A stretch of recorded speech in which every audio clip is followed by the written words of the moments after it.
Hoy día vemos con absoluta normalidad mujeres votando en las filas en cualquier tipo de elección. Eso no fue posible para las mujeres en Panamá hasta las décadas de los años 40 del siglo pasado. Décadas antes, muchas décadas antes, ni siquiera se les reconocía tampoco derechos civiles, ni mucho menos cualquier tipo de participación con el mundo de la política. Clara.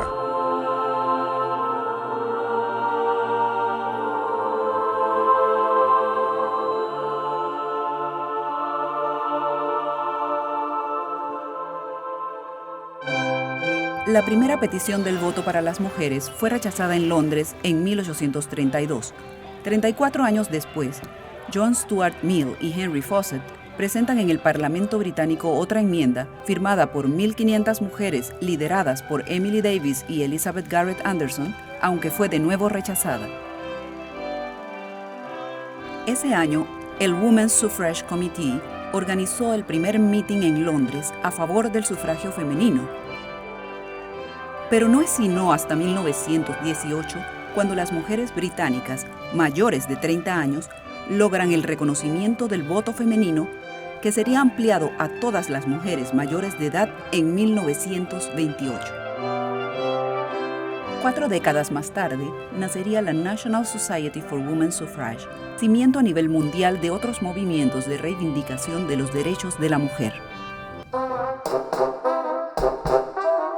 La mujer latinoamericana va conquistando el derecho al voto durante toda la primera mitad del siglo XX.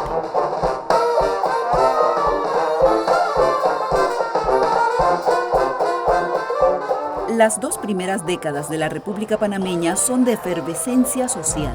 Las obras canaleras atraen a miles de obreros de todas las tendencias e ideologías políticas.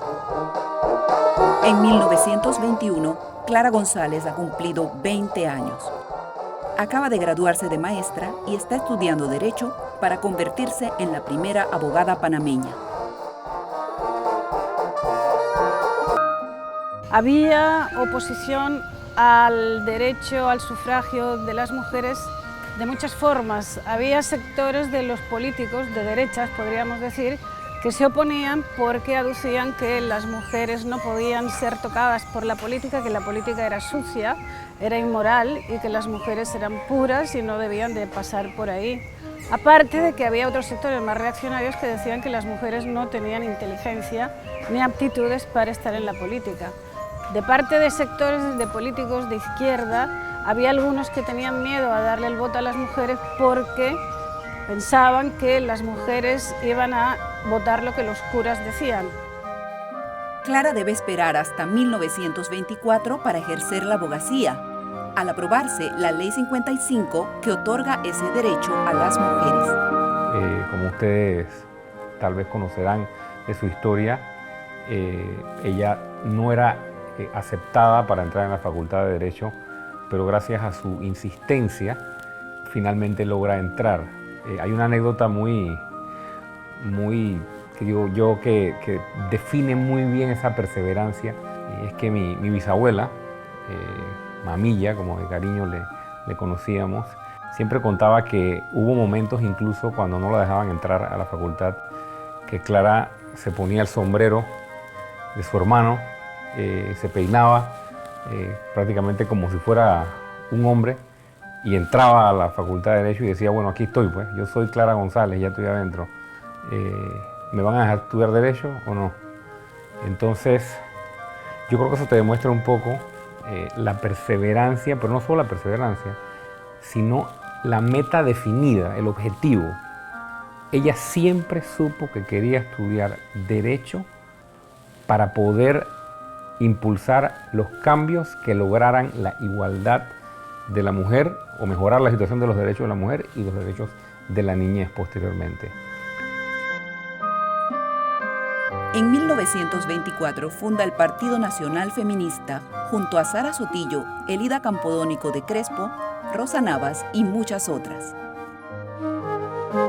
Clara González, como dirigente del Partido Nacional Feminista, desde el año 24 crearon la Escuela de Cultura Femenina para justamente alfabetizar a las mujeres, pero también para enseñarles todas aquellas cosas que necesitaban, una cultura general, pero además cultura cívica. Y fue muy importante, esa escuela duró hasta la década de los años 40, con algunos intervalos en los que Clara no estaba en el país y entonces decaía un poco el trabajo de la escuela, pero duró siempre.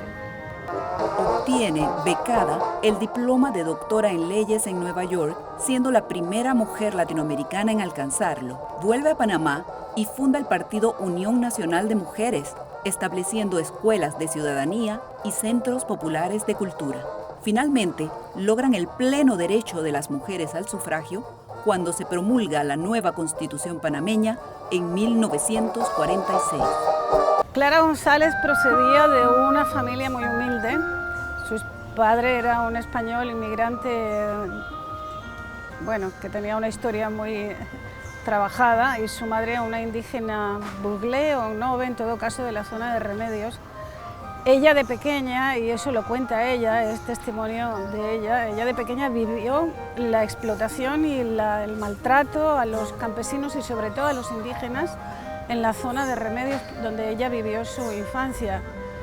Y describe escenas, por ejemplo, que a ella le impactaron desde muy pequeña, de cómo se maltrataba a las indígenas. Hay una escena que recuerdo que ella escribe de cómo una señora de una familia de estas de potentados de la zona se hacía lavar los pies por una indígena, y del maltrato que les daban, golpizas, explotación muy, muy grande, etc. Eso a ella ya desde pequeña le impactó mucho. En 1940 contrae matrimonio con Charles Beringer, ingeniero del Canal de Panamá. Cuando se enamoró pues ya de don Charles Beringer, ella dejó todo y se fue con él, porque él ya era su esposo y se estaba jubilando él. Entonces, con el dolor en su alma, ella se fue para Estados Unidos con él. Fue candidata a diputada por el Partido Liberal Renovador y postulada a diputada en la Asamblea Constituyente.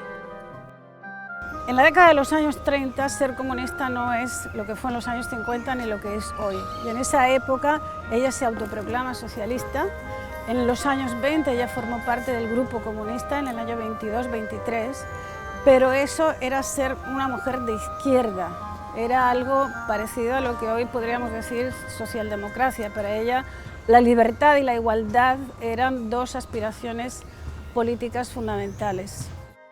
Ejerció el cargo de viceministra de Trabajo, Previsión Social y Salud Pública, convirtiéndose en una de las primeras abogadas en ocupar un alto cargo en el gobierno, y fue postulada a la segunda vicepresidencia de la República por el Partido Liberal Renovador.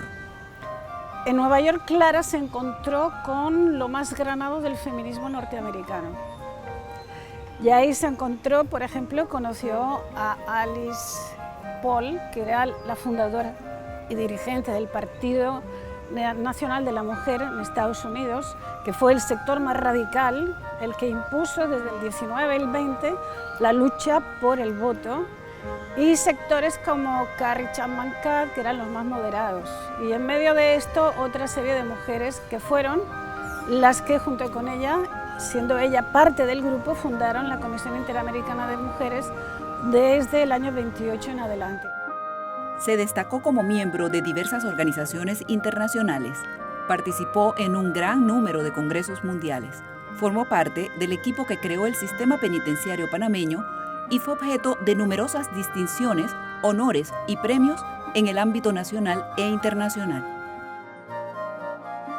Presentó la ley que dio lugar a la creación del Tribunal Tutelar de Menores y fue elegida por la Corte Suprema de Justicia como la primera jueza de menores, ejerciendo dicho cargo durante 13 años.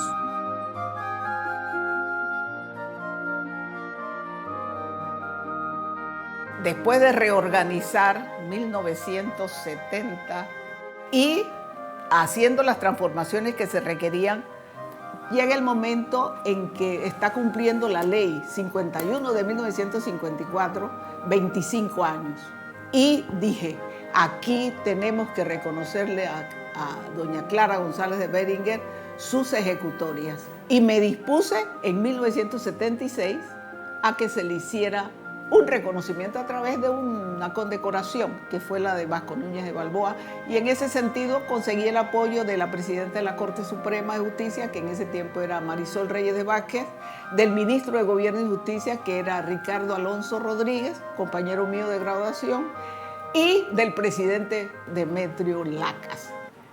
Fue escritora prolífica en diversas áreas jurídicas y educativas, así como en temas penitenciarios, de derechos civiles, penales, y fue una educadora cívica incansable.